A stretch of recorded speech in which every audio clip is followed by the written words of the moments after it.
Syndic Expert est un expert de la copropriété. Nous avons développé au sein de notre entreprise différents outils, différents process. Ce package fonctionne parfaitement bien aujourd'hui et nous avons tout simplement envie de le faire partager à des personnes qui ont envie de rentrer dans le métier de la copropriété, mais qui pour autant veulent être aidées, veulent être accompagnées. Et ce soir, la franchise nous a choisis. Nous espérons vite choisir notre prochain franchisé.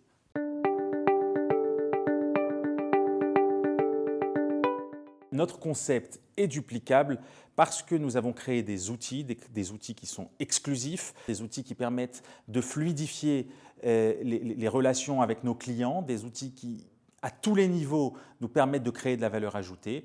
Et ces outils aujourd'hui, étant parfaitement existants, ne demandent qu'à être dupliqués auprès de bons professionnels. Ce concours a été créé pour encourager la création d'entreprises en franchise, pour offrir à des réseaux qui n'en ont pas nécessairement les moyens un coût de prestation quand même élevé, c'est plus de 100 000 € offerts par les partenaires, les moyens de se développer de manière réellement concurrentielle en franchise. Et c'était aussi le moyen de faire passer un message au marché des futurs franchiseurs que c'est une aventure entrepreneuriale qui nécessite un réel accompagnement. Sans cela, point de succès à la clé.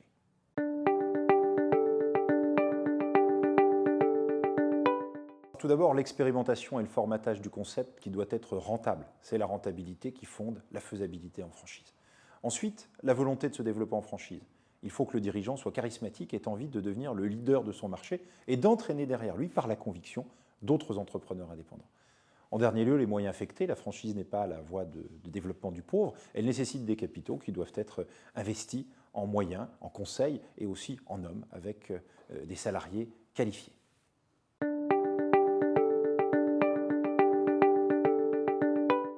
Il faut d'abord commencer par faire une analyse financière pour normer le compte d'exploitation du franchisé. À partir de là, on va construire les revenus du franchiseur, droit d'entrée, redevance, faire un business plan de franchiseur. Ensuite, on va positionner le concept. En face de qui est-ce que l'enseigne doit se développer? Quels sont les concurrents? Et puis, on va se doter de tous les outils opérationnels, les manuels opératoires, les supports de formation et les outils juridiques, le contrat notamment. Enfin, on va procéder au lancement du réseau. Donc là, c'est la participation au Salon Franchise Expo, c'est le plan média de lancement jusqu'à ce que les premiers contrats soient signés, donc les premiers franchisés recrutés.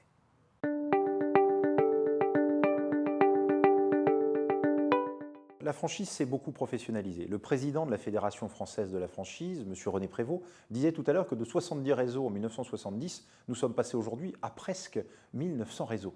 On voit bien que le contexte concurrentiel s'est accru et dans un tel contexte, seuls les meilleurs survivent. Et donc, il faut se professionnaliser puisque les candidats vont percevoir par la qualité des plaquettes, des outils de recrutement mis à leur disposition, du contrat qui leur sera délivré à l'occasion de l'information précontractuelle, le degré de préparation du réseau. Et donc, c'est désormais un facteur différenciant essentiel sans lequel les réseaux ne peuvent se développer avec succès.